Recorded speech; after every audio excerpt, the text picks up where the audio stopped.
Buenos días, señoras, más señoras que señores, por supuesto, y lógicamente. Bien, me siento muy orgullosa de que se me haya concedido el honor de protagonizar la primera intervención en este foro MAVEX. Tras las palabras de presentación de vuestra presidenta y de las autoridades. Pero tengo que confesaros que la emoción me embarga, pero la responsabilidad atormenta mi mente. Estas palabras se las he copiado nada menos que al doctor Marañón cuando pronunció el discurso de inauguración de la Cátedra del Vino en la Academia de San Dionisio de mi pueblo, Jerez de la Frontera. Se preguntaba el gran humanista, el doctor Marañón, que cómo había tenido la audacia de aceptar pronunciar ese discurso. Yo también me pregunto que cómo he tenido valor para aceptar una ponencia que trata de la comunicación del siglo XXI, si yo soy analógica total, si yo soy del siglo XX. En fin, ya no tiene remedio. Vale. En cualquier caso, estoy muy agradecida a la insensata persona que decidió elegirme y quiero que sepa que estoy encantada de estar aquí con vosotras en tierras pacenses, que es como estar en las mías, porque Badajoz y Cádiz, y más concretamente Almendralejo, donde nos encontramos, y Jerez de la Frontera, han tenido muchas cosas en común. No solo el carácter alegre y generoso de sus habitantes, sino también han compartido una larga historia enológica llena de destilaciones de uva y alcoholes vínicos con los que se elaboraban los brandis de Jerez. Las destilerías de Almendralejo han sido fundamentales para Jerez de la Frontera. Y como quiera que mi familia está de alguna manera vinculada al mundo del vino y del brandy, recuerdo que cuando yo era niña oía hablar a mi padre de la Cayetana. Y yo estaba convencida de que era la duquesa de Alba. Y me parecía un poco raro que la trataran con tanta familiaridad, ¿no? Aquello de la Cayetana con ese artículo delante, pues no resultaba muy elegante para una duquesa, ¿verdad? Bien. Yo no conocía a otra Cayetana, hasta que me enteré que era una uva muy extremeña que se destilaba para hacer alcohol vínico como materia prima de brandy de Jerez. Al poco tiempo me entero también que había otra uva que se llamaba Beba dorada, o mucho mejor, Eva, nada menos que Eva, la madre de todas las uvas. Y por tanto la madre de todas las mujeres y la madre de todas las uvas. Vaya dos nombres tan bonitos y tan femeninos. Con estos nombres, la Asociación de Mujeres Amantes del Vino de Extremadura estaba condenada al éxito desde su nacimiento. Y ese éxito podemos constatarlo en esta jornada donde se da cita a un panel de extraordinarias damas relacionadas, yo no me incluyo por supuesto, pero tengo las otras relacionadas con los muchos aspectos del vino. A mí me ha tocado el de la comunicación, de modo que como lo único que soy es profesional del periodismo, aunque haya hecho ciencias políticas, pero que no las practico, tendré que echar mano de palabras, de géneros, de verbos, que son mis herramientas de trabajo. Por cierto, ahora que tanto se habla de géneros, es curioso comprobar cómo muchas de las uvas tienen la suerte de poder cambiárselo fácilmente sin tener que pedir permiso a nadie ni pasar un quinario para conseguirlo. Por ejemplo, el tempranillo, cuando quieres la tempranillo. El cabernet, cuando quieres la cabernet. El graciano, la graciano. El merlot, la merlot. Prácticamente todas las uvas se pueden cambiar de género menos vuestras dos grandes señoras, la Cayetana y la Eva, porque ellas dos son intrínsecamente femeninas. ¿Habéis oído a algún viñista de esos territorios decir, por ejemplo, pues este año con el granizo he perdido todo el Cayetano? El Eva no acaba de madurar y está siendo atacado por el mildio. Bueno, lo del granizo y el mildio a lo mejor aquí es más difícil, pero bueno. Bueno, salvando ese pequeño inciso gramatical, voy a intentar centrarme en el enunciado de esta charla, la mujer en la comunicación del vino en el siglo XXI. Desde mi perspectiva de profesional del periodismo gastronómico muy especializado en vinos, La verdad es que tengo que confesar que no me complacen muchas de las comunicaciones que se generan en torno al vino en estos últimos años del siglo XXI. Mi perspectiva, desde luego, es la de una periodista del siglo XX. Está claro que eso no puedo evitarlo, porque tengo la edad que tengo. Y terminé la carrera en el 76. Y por eso, y porque empecé a ejercer como periodista ese mismo año. Entonces tengo una perspectiva pues muy del siglo XX. Por eso precisamente me sigo cuestionando si no estaré en el lugar equivocado. Y por eso precisamente la responsabilidad sigue atormentando mi mente, como decía, porque claro, el siglo XXI, la comunicación, yo soy muy, como dije al principio, muy del siglo XX. Y como lo único que he hecho durante 45 años de mi vida es escribir, me he permitido rellenar estas cuartillas en las que incluyo las palabras que este gran periodista y escritor César González Ruano pronunció en uno de sus discursos. Él dijo: el único homenaje que puede hacer un escritor es escribir. No tendría sentido que hubieran traído al Almendralejo, a la gran María Callas, para recorrer la ciudad en bicicleta, en lugar de que viniera a cantar, ¿no? Lo que yo os lea es lo de menos. Lo que vale es mi buena intención y lo mucho que me ha costado escribir estas cuartillas, porque para poder leeroslas he tenido que leer mucho antes. El esfuerzo de hablar media hora supone una ocupación de 15 días, por lo menos. Bien. Cuando en 1981 creé una columna dedicada al vino en una revista femenina que se llamaba Dunia, de la que era jefe de sección, no existía nada parecido en el país. Ninguna columna de vinos en una revista que era femenina, dedicada a la mujer. Fue una verdadera revolución y tuvo mucho éxito.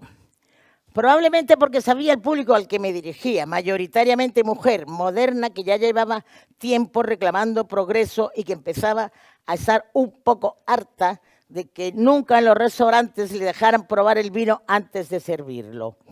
Pero que sin duda no tenía ni idea de marolácticas y le importaban un pimiento los antocianos, por ejemplo. Aunque por otro lado, he de confesaros que en ese mismo año, 1982, hice un reportaje sobre la mujer y el vino, porque en aquellos años sí tenía sentido, pues que era tan difícil que no encontré más que a nuestra querida amiga y compañera vuestra, María Isabel Mijares, y a la tía de Marimar Torres, que es la tía de la chica que va a venir, no ha llegado todavía, ¿no? Mireia. Bien, pues solo encontré a esas dos señoras.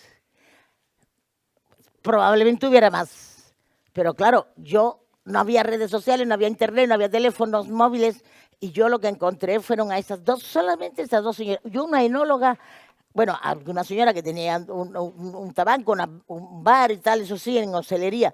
Sumiller, por supuesto, ninguna. Y luego lo que encontré también es una chica enóloga muy jovencita que estaba trabajando en una cooperativa de Terra Alta, allí lejísimo, perdida en la montaña. Fue un trabajo ímprobo, año 82. Esto es, la realidad ha cambiado una barbaridad. Ha llovido mucho desde entonces. Y ahora la mujer, como podemos comprobar, ocupan todos los puestos y facetas que existen en torno al vino. Casi más que los hombres. Los hombres se han ido apoderando de las cocinas y las mujeres nos hemos ido apoderando de los temas de los vinos. Todo ha cambiado y, por supuesto, la comunicación, y más desde la aparición de Internet. Por las virtuales autopistas de la información se circula a velocidades supersónicas, pero las carreteras reales siguen estando llenas de atascos y el vino sigue siendo vino y tenemos que beberlo y degustarlo. Creo que todavía no se ha conseguido elaborar un vino en 3D, así que la comunicación del vino, que es una comunicación que los periodistas llamamos amable, debe enjuiciarse con la debida sensatez y cautela, como debe hacerse con cualquier información de índole política, por ejemplo, o económica, o social, ¿no? Claro. Yo quisiera un poco de agua. ¿Podría ser, por favor? El mundo de la comunicación es un universo enorme, mucho más de lo que considerábamos desde hace unos años, lo que considerábamos más media. La humanidad se encuentra saturada de información.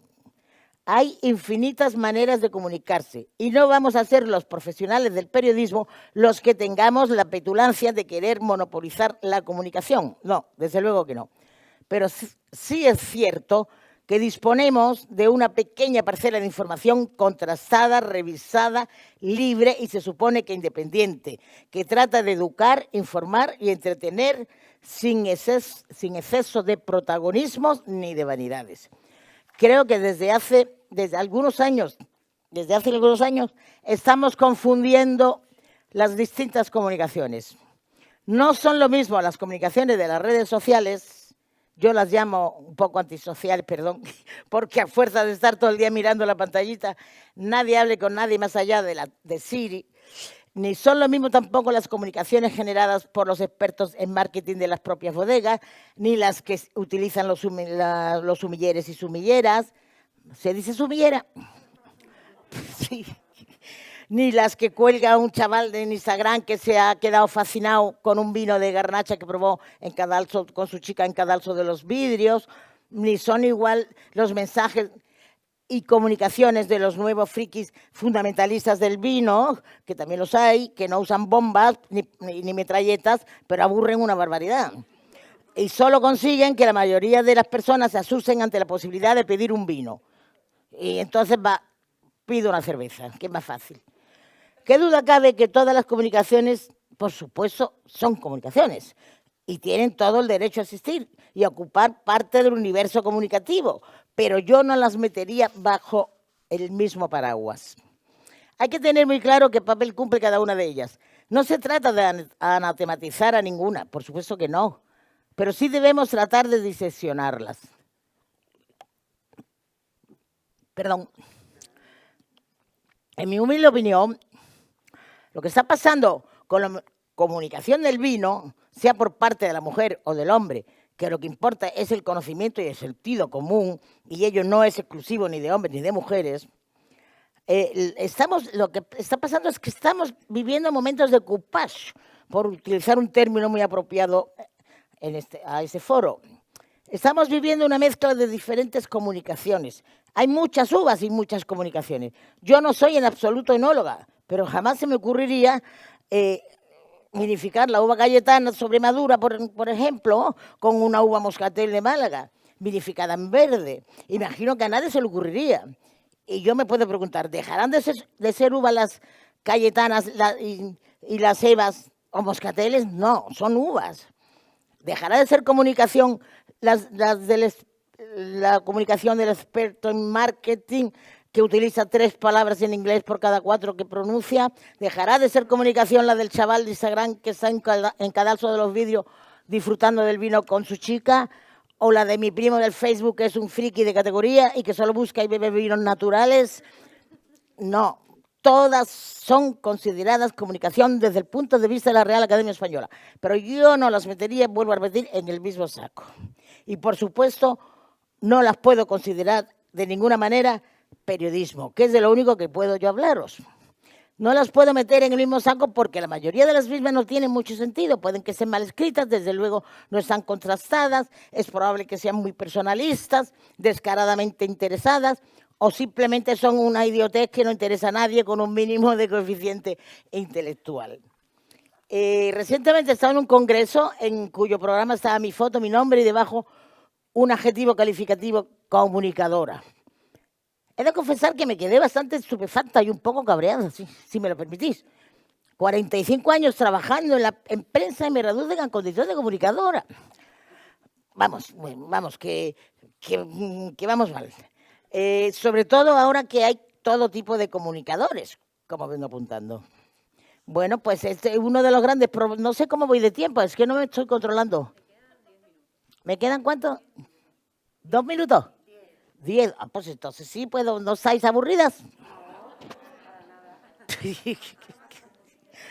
Uno de los grandes problemas que está viviendo la comunicación del vino en el siglo XXI y sobre todo en las redes sociales es la simplificación del lenguaje. Todo tiene que ser una especie de tweet.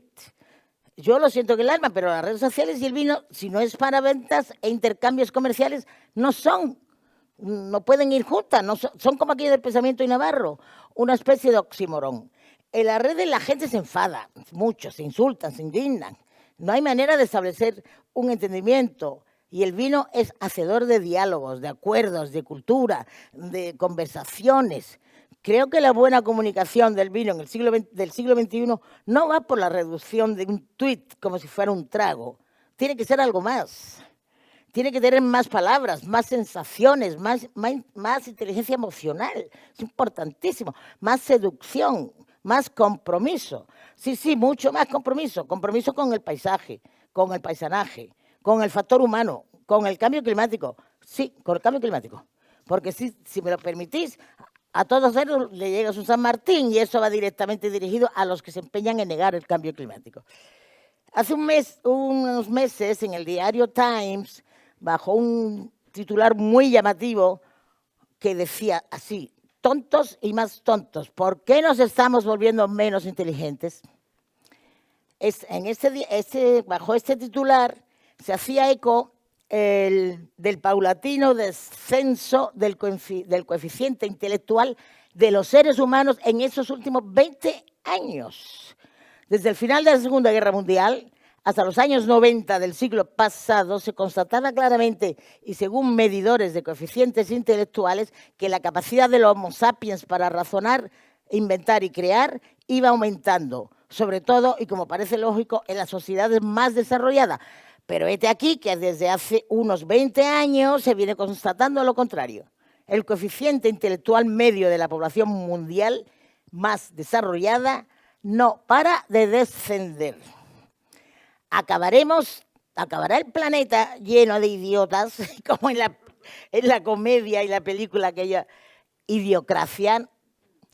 Se trata de una comedia, no sé si la habéis visto alguna vez, una magnífica comedia americana de Estados Unidos del año 2006, donde se delataban ya las tonterías y estupideces que nos iban a invadir. Es una divertida y enorme denuncia de la cultura estadounidense y la presenta que se presenta básicamente como antiintelectual, insensible al medio ambiente, consumista, obesa, saturada de un marketing muy violenta, dominada por las grandes corporaciones, amante de las armas y fanática de la comida basura. Qué mal, ¿verdad? Bien, pues una de las causas de este descenso de la capacidad intelectual del ser humano era y es el empobrecimiento del lenguaje. Según esa misma fuente, el Times, este empobrecimiento es contemporáneo, y me lo vais a permitir, que no tiene nada que ver, pero es contemporáneo a Internet, cuando se lanza Internet, que eso lo he estudiado mucho. Casi han desaparecido las sutilezas lingüísticas, las que permiten elaborar y formular pensamientos complejos, dobles sentidos, juegos de palabras. No se entendería hoy lo que decía mi querido y siempre añorado amigo y compadre Juli Soler, el propietario del Bulli, que era muy aficionado al vino, y entonces él siempre me decía: ascolti, nena, el tamaño ideal de una botella de vino entre dos personas es la Magnum, pero siempre que la otra persona no beba. Bien, pues bueno, todas estas cosas de juegos de palabras no los encuentro en Internet realmente. Bueno, sí se encuentra en Internet, pero necesitaríamos que la persona que lo contara como si fuera un periódico normal. O sea, se puede escribir igual en Internet, pero no se tiene que hacer el tuit, eso, corriendo, en el tema del vino, al tanto, si no es para comercializar, si no es para... Porque me parece que no pueden ir juntos. A ver, ya no se usan los subjuntivos, los pretéritos perfectos, ya no se usa nada de esto. Solo se limita uno al día al presente, a la hora mismo, a la inmediatez. Porque, a ver, por mucho que tú quieras comprarte un vino por Internet, que lo compras y lo tienes inmediatamente, lo tendrás que dejar un día que se asiente, porque si no, el vino no está bien. O sea que, por eso insisto en esto. En un mundo donde las comunicaciones evolucionan constantemente, y las personas cambian sin darse cuenta de estilo de vida y de gustos y de modas, lo que necesitamos es entendedores más que comunicadores. Es necesario que entendamos que el vino no es una zapatilla de deporte, ni es un robot que limpia tu casa. Es mucho más, porque se trata de un contemporizador nato, de un gran diplomático, de un hacedor de culturas, de pasiones y de sensibilidades. Es, además, un medio de vida para muchísimas personas y es un embellecedor del paisaje, sobre todo en verano. ¿Qué sería de muchos territorios en verano si no fuera por la vid? Bueno, por tanto, ya sea de mujer o de hombre, de internet o de papel, la comunicación del vino tiene que ser amena, informativa, didáctica, respetuosa y sobre todo inteligente. Debe saber siempre el comunicador a quién se dirige y en qué idioma hablarle, porque en el vino no hay traducción simultánea. Y no hay nada peor que un exceso de terminologías técnicas y químicas si el auditorio o el destinatario del mensaje no son enólogos ni técnicos. Es uno de los grandes errores que suelen cometer algunos comunicadores, prescriptores y blogueros en estos últimos tiempos con la ridícula intención de que se sepa todo lo que saben. No tiene sentido que intentemos dar lecciones si no somos profesores y estamos impartiendo una clase. Y para que veáis que aunque soy del siglo XX y también estoy al tanto de la modernidad, termino con AIDA, que no es la cautiva etíope de la ópera, sino el acrónimo formado por estas 4 palabras. Atención, interés, deseo y acción, que son 4 etapas secuenciales que se usan para el diseño de las etiquetas de vino y también para el diseño de la comunicación del vino. Porque si yo no he conseguido mantener vuestra atención, ni os he despertado ningún interés, ni ningún deseo de tomar una copa de vino, ni tampoco ganas de actuar para ir a tomarla, he fracasado rotundamente. Muchas gracias.